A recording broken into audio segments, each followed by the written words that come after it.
Hello there, this is Big Benedict. We're playing Dead Space on Impossible difficulty, and this is my PC guide for the plasma cutter only walkthrough that I've begun here. We're on chapter 3 of 12. It's entitled Course Correction, and I can't attest to how long this particular video is because I'm just beginning putting some narration, having only just barely started the chapter. So we're going to the control room of the ship here, and there is a store for you, a dead pilot there, some lockers. So what I've done is I went to the save point and then I just went around the room and collected everything. Over here, I picked up a piece of scrap metal that I saw right there, and I'm going to throw it at this first enemy here, propel it rather, at this necromorph who pops up every single time. Right there. So I went for a leg hit, and honestly, who knows how much that took away from him. There's no way to guess. I mean, you could even throw money at these motherfuckers. It takes away it's like one of the best things to do actually in this game. I'm just kidding. Of course, that's not going to work at all. Although, I think on those little lurker babies not lurkers, but those little slasher babies in the second game, you could throw the money at them and they would die.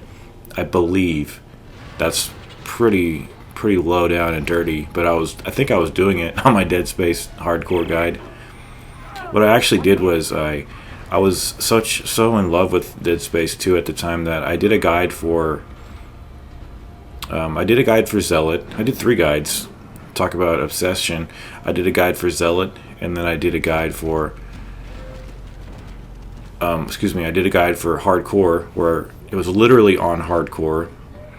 You know, why wouldn't it be? Well, if I thought to myself it would be better to do a guide for Hardcore if I was on Zealot, because that way I can actually do a guide and not have to worry about it. But I wasn't being dishonest or anything. So I think that the stasis is one of the most important things, and I'll explain what I was talking about in a second. But right there, did you see what I upgraded? I upgraded the duration of the stasis, meaning that when I freeze enemies, don't forget about these little things. They hide things beautifully in these games.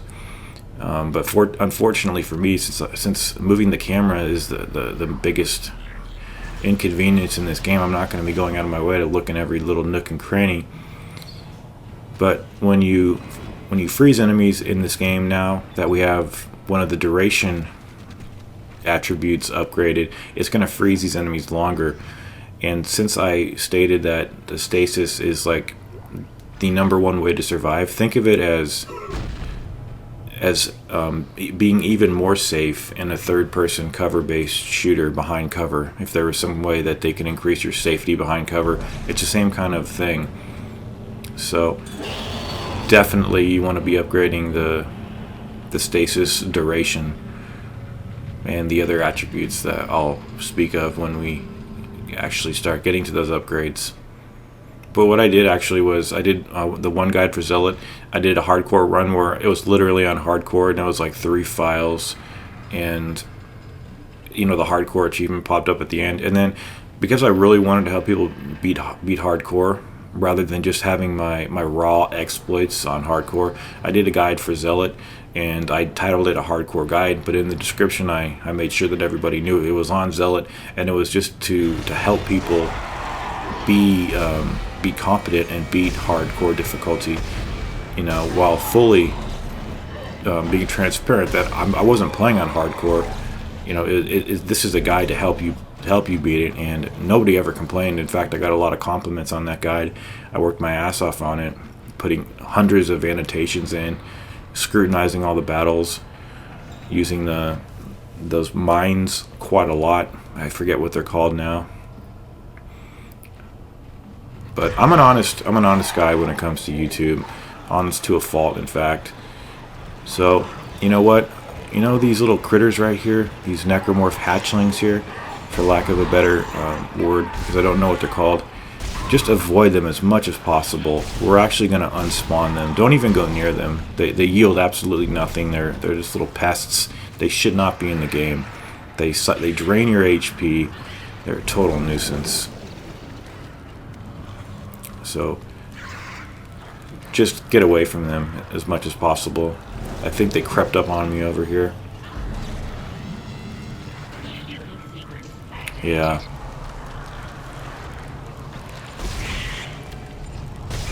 They're meant to be killed with other things, like the flamethrower is probably the best thing to use on those guys, or the contact beam to freeze them all. So we're gonna head on over here now. You're gonna get a checkpoint once you draw the gondola over to you.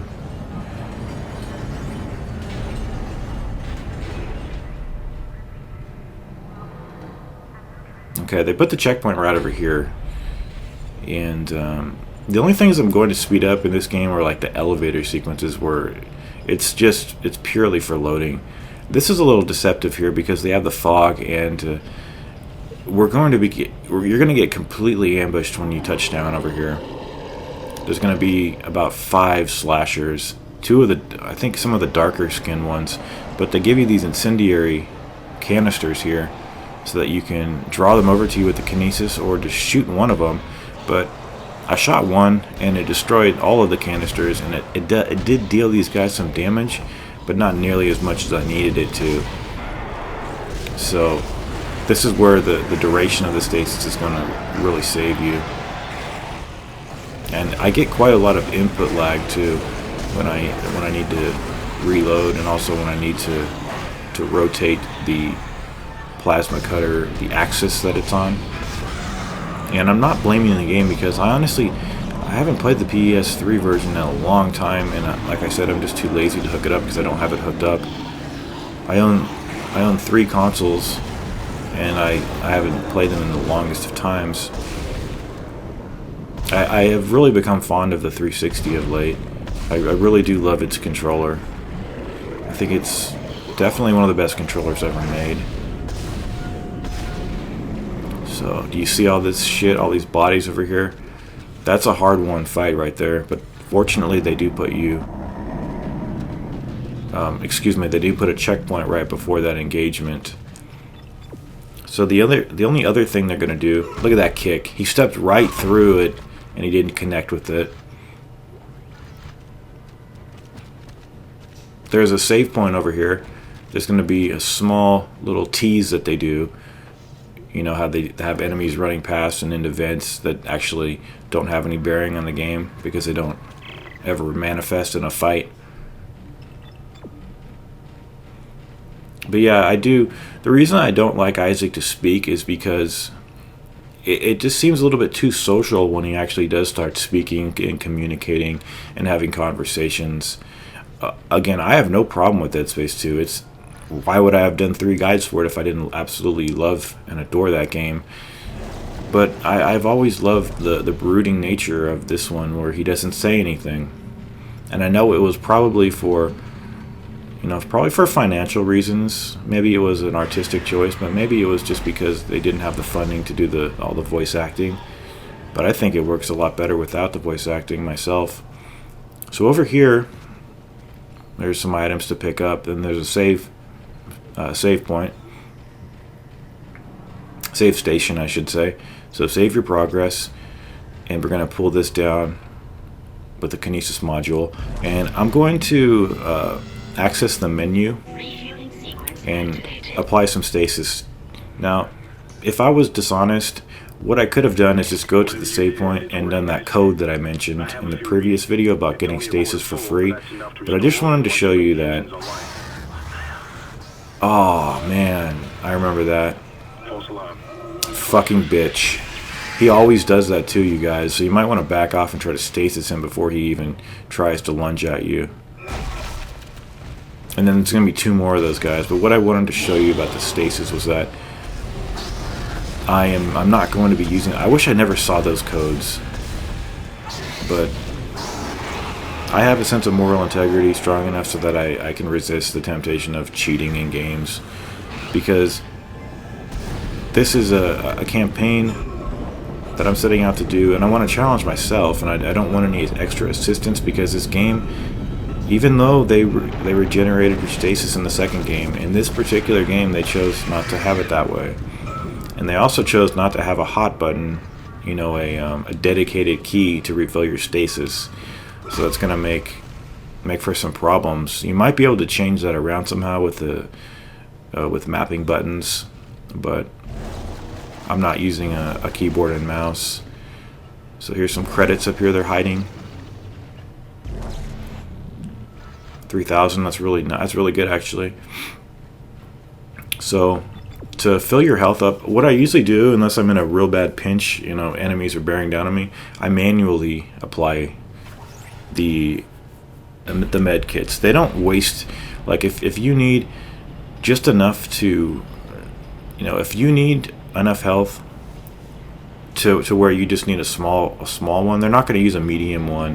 And if you need a medium one, they're not going to overuse it and use a large one on your behalf. But I still never trust it. So I manually use med kits. That's why I'll be going to the menu instead of pressing the X button or the square button if you're using the PS3 controller. And in the second game and the third game, I believe the stasis was the triangle button. I'm not sure what was the menu, maybe select was. But is it a huge problem? Not really. I wouldn't say, not really. So we have a host right there being consumed by the necromorph hatchling. And to get back to that save point, we're going to need to take out the necromorph inside the slasher, and also that winged enemy right here. And then we'll be going down the elevator. You could go down there first, but I just like to go wherever the waypoint tells me to. I'm a stickler when it comes to going to where I want to go. I mean, you know, to where I just don't want to have to think about where I need to go. That's why I don't like non-linear games. I'm a fan of the action, just pure and simple.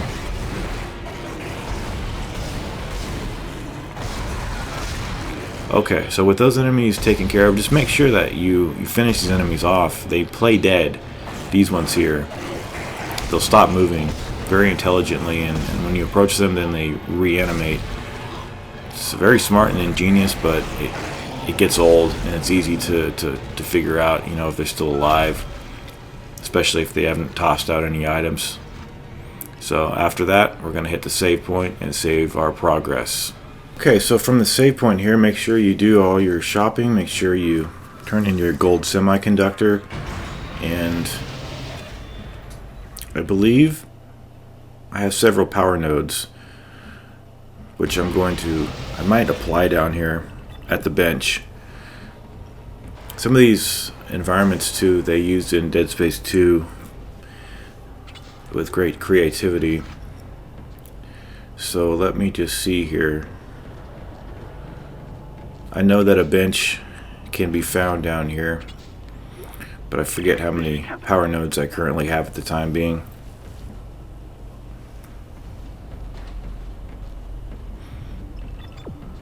So I think it's very important as we get into this game to start upgrading your weapon. And it's nice to just be able to focus on one weapon. So let me see how many I have here. 3 power nodes. Let's upgrade the capacity so that we can carry 2 more bullets or plasma rounds, and then we'll put 1 in the empty weld node, inching our way over to the HP slot so that we can have a little more HP at our disposal. Now, the HP on the suit only grants you additional hits. It doesn't give you damage protection the way alternate suits do.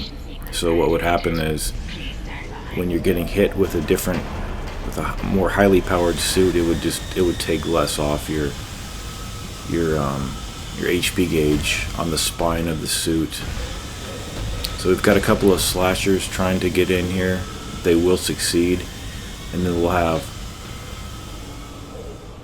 one leaper. The sound design on these games is really superb and very helpful, if not sometimes misleading, because you don't know where it's coming from exactly. I usually don't take anything for granted and just turn around and see if somebody's coming from behind. The lighting on this game is just absolutely gorgeous too. So there's one slasher. And I think at this point I hear that leaper. Oh no.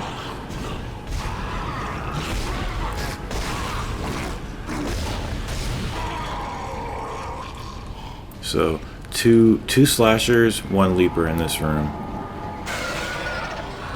It's funny because in Dead Space 2 you're going to have to fight some children in here. I hated those children at first, but when you learn how to fight them, they don't become such of the nuisance that they start out to being. Oh yeah, Stalker was the name that I remembered from another enemy. Those little animals that charged at you, they look like some kind of a dog and a raptor, like a velociraptor, rolled into one package. So yes, you do come back down here in Dead Space 2. And the reason that I'm really tentative here is because there are fights in Dead Space 2, whereas in this area here, in this particular game, there are no fights in this area. So some credits, that's a lot of money. A power node.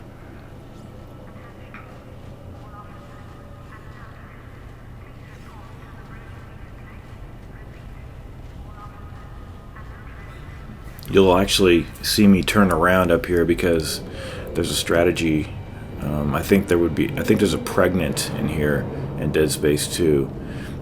The pregnants are the guys with the chicken legs and the bursting bellies. There's a gold semiconductor.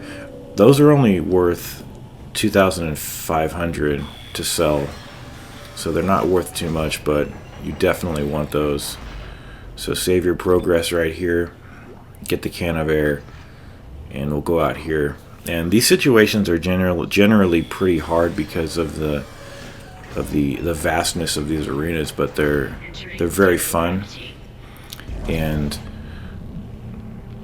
we're going to be doing some point A to point B flying, and you can rotate the camera to your heart's content, and it's just really fun. It's very disorienting, but there's plenty of room here, and you want to use these canisters here to preserve your ammo, because as you can see, when it makes contact with those leapers, they just automatically expire violently. I just love that. You can't do that in Dead Space 2. In Dead Space 2, it's a lot more realistic, and you just have like a jetpack on, and you fly all around the place, and it's actually a lot harder because you're so vulnerable in the air. I wish there would be, when I was doing this, I wish that there would be some kind of a lock on, but perhaps I'm too fresh off playing Metal Gear Rising to have a lock on, or some kind of way that you can find the direction of the enemy. So there's just two guys in here, surprisingly.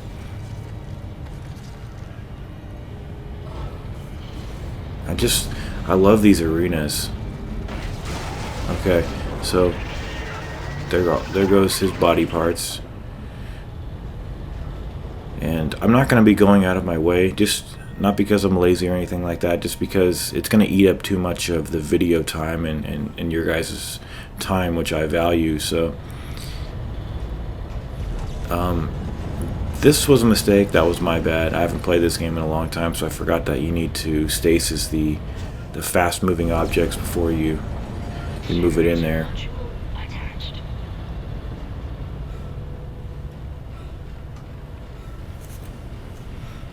This is another one of those really long chapters, but I just love games that are so focused on the single player. Oh, there's another one? No. Oh yeah, there's another one. He must spawn after you push the second one in there. Or the first one, I can't remember.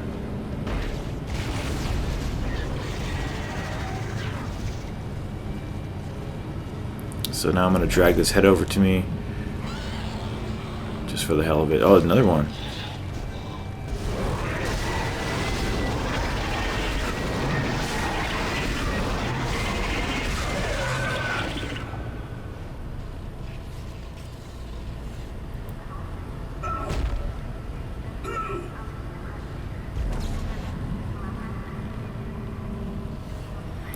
They have really weird, like, catfish faces. They're horrifying.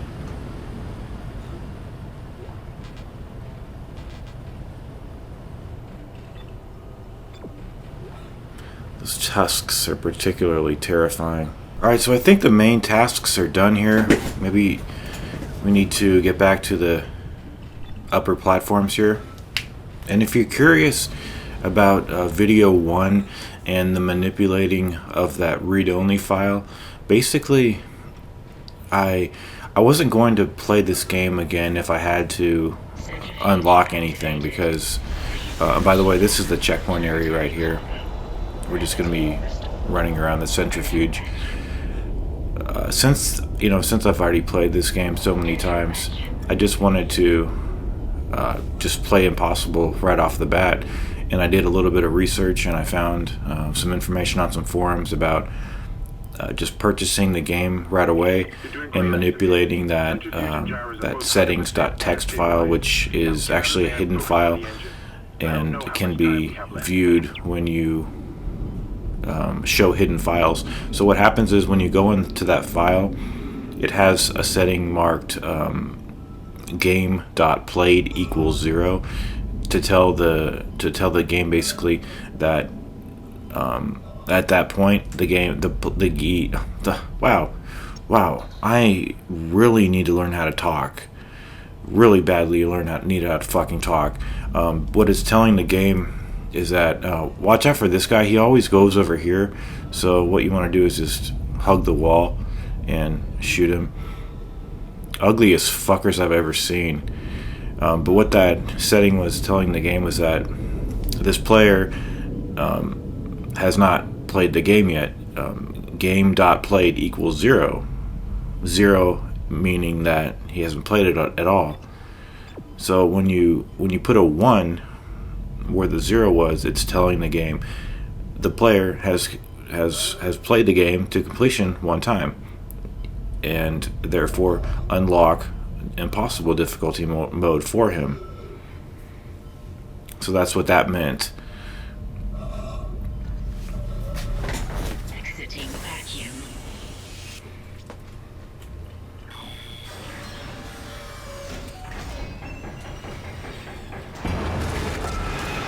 Okay, sorry, something fell, I had to grab it real quick. This right here is pretty scripted.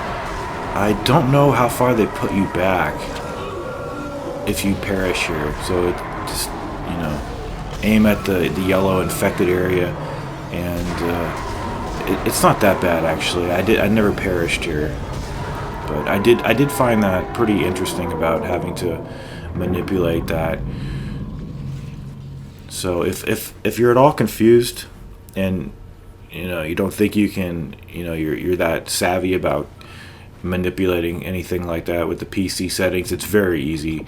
I know a good deal about computers because I watch a lot of tutorials, and I always try to learn new things about my computer. I'm always maintaining my computer because you have to, otherwise it will deteriorate. But it really isn't that hard if you want to play this game. And I've just really fallen in love with, well, not really fallen in love, but just the whole PC experience. It's always been intimidating to me, and it really isn't, because I actually play my consoles they're hooked up to my computer anyway, so why not have these stellar experiences if I can? And I have been. I don't think they know. I think from here on out, I'm going to be buying, you know, well, when the order comes out, obviously, that's going to have to be on the PS4. Okay, so what I would advise here, there's a couple of hard, well, there's one hard encounter that stood out as memorable to me, and I still haven't cleared it yet because I haven't gotten there. I've gotten there, but I haven't passed it yet, if you understand my meaning. But there's going to be 2 leapers in here. They're going to spawn not when you get here, but when you jump down here. And these enemies, they're just really difficult on their own because they do that tail, that overhead tail slash at you. This guy, I don't think he was fully inaugurated into the game or buffered, his whole presence buffered into the environment, because when he jumped out of that vent, I think the vent has to close for you to start dealing like real damage to this guy. So I was really hasty there, but can you blame me? These guys are very fast and you need to take them down really quickly. But what I would advise here is for you to just collect everything and then save your progress if you want to. It really isn't. It was more because I was editing things and I didn't want to have to keep getting things for myself. But note that air can and note that medium health regenerative kit, and then we're gonna go in here. I highly doubt I'll be upgrading the oxygen parameters for the rig. It's just unnecessary. Even though I have 9 seconds here, it's going to be reset when the door opens anyway. So here is a schematic for the medium med pack. Now, when you go on to this fungus kind of area here on the ground, you can't sprint, even though Isaac's sprint is really not even fast at all to speak of. Some ripper blades. And I'm actually kind of curious if many people have endeavored to do a challenge like this on impossible difficulty. Whether you think that the plasma cutter is an easier way to get through the game or a harder way to get through the game. I personally think that it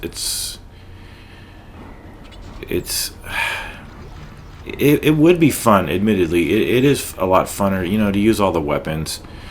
But the plasma cutter, I find a lot of enjoyment in the plasma cutter. And once you upgrade it, its speed increases. You can hold more bullets. It gets stronger. You start cutting things up.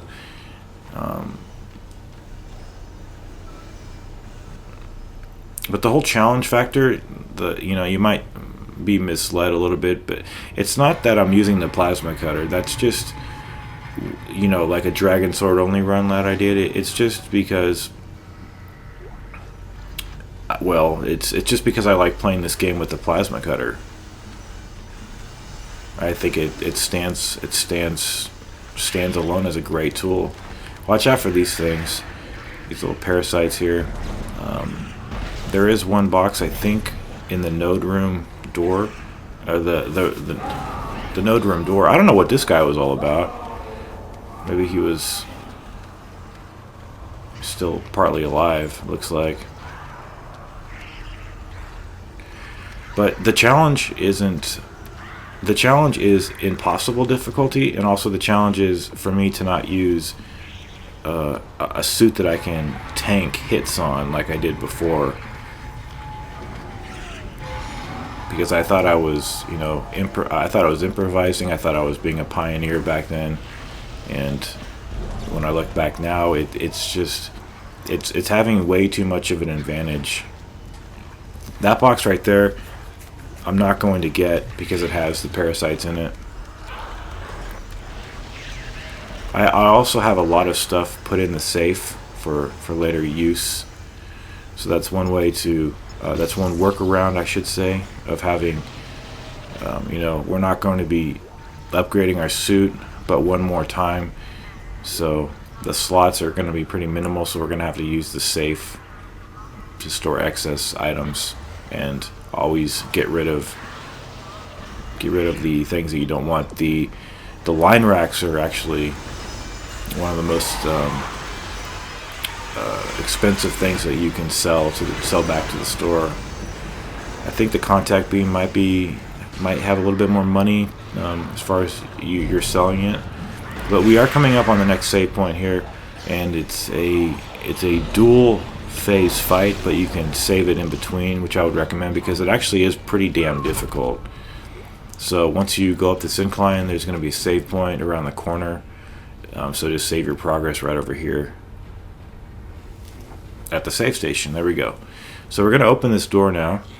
This is wave 1. Just remember, you see that computer panel in the middle of the room?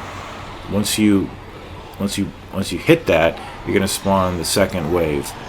The only little addendum I'll say to this is that once you kill all these enemies, preferably by using techniques like this, where you deal massive damage, and that canister doesn't hit you either, so it's really nice. It's not like you're wielding a boom shot that might blow you up. I mean, I've tried to kill myself because I wanted to. There's no reset from checkpoints, so I've been trying to figure out ways to kill myself as quickly as possible, and that wasn't one of the ways I could do it. So the one addendum I'll say is that once you kill these 3 enemies, there's going to be a pregnant coming, but that's not the addendum. What I will say is that you'll kill these 3 enemies. There's the pregnant. And if you go back and save it, and then come back into this room without accessing the control panel, just come back in, there is one more pregnant to dispatch. And usually they give you some pretty good items, like, what do they give, a gold semiconductor? So I got another one of those. It won't be in the footage because I overwrote the data, but just remember there's another one in here. So there's several ways that you can do this. What I'm going to do first of all is I'm gonna carry one of these canisters over here. When I get a bunch of bodies clustered, then I will pick it up and let loose and hopefully decimate several enemies at once. We're gonna have several slashers here, probably 5 to 6, and then amidst all these guys, 1 leaper. So it's safe to be back into a corner if you realize that you need to always be rapidly firing, stasising enemies, and doing things like that, where you can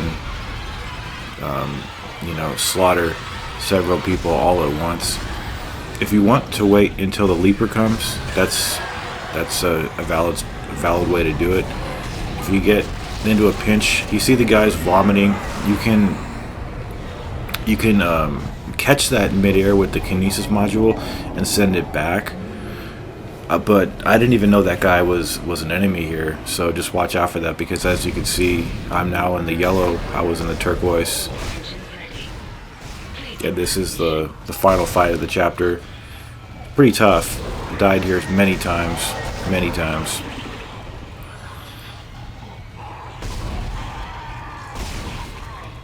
And I think one of the problems I had was, one of the times I didn't have enough ammo, so I had to look around, and there was actually some plasma cutter ammo, some plasma energy, I should say, on one of the poles, on like one of the pipes, kind of hidden. So just look around, that's all I'll say.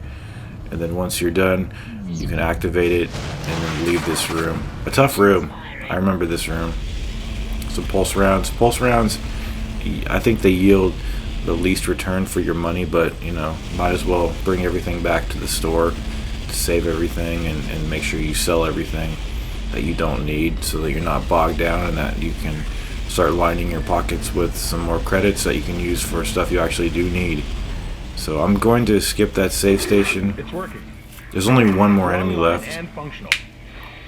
Finally, some good news. and then we'll be in chapter 4. Chapter 4 is called Obliteration Imminent. We're not safe yet. Ship's asteroid defense system is So don't forget to get these items on the here. way up. We haven't been over here quite yet. Field thrown up from the planet crack. will be ripped to pieces unless you restart it. So some more plasma energy. Damn it. I'll start working on it from here. Isaac, meet me at the bridge. You can do more good here than I can. Have we? I don't, no. I think this door was locked from the other side. We have been on the other side. It's me, Nicole. So in true Dead Space style, they're gonna have one more enemy right over here, and there he is for you. Just put him down, and if you want to, you can save over here and shop, but we are going to be able to save on the train. So another long chapter, but once we get these longer chapters finished, we'll be able to hopefully have a little leniency with some of the shorter ones as they pop up here and there. So get on the train, save your progress, and I will see you in chapter 4. Take care.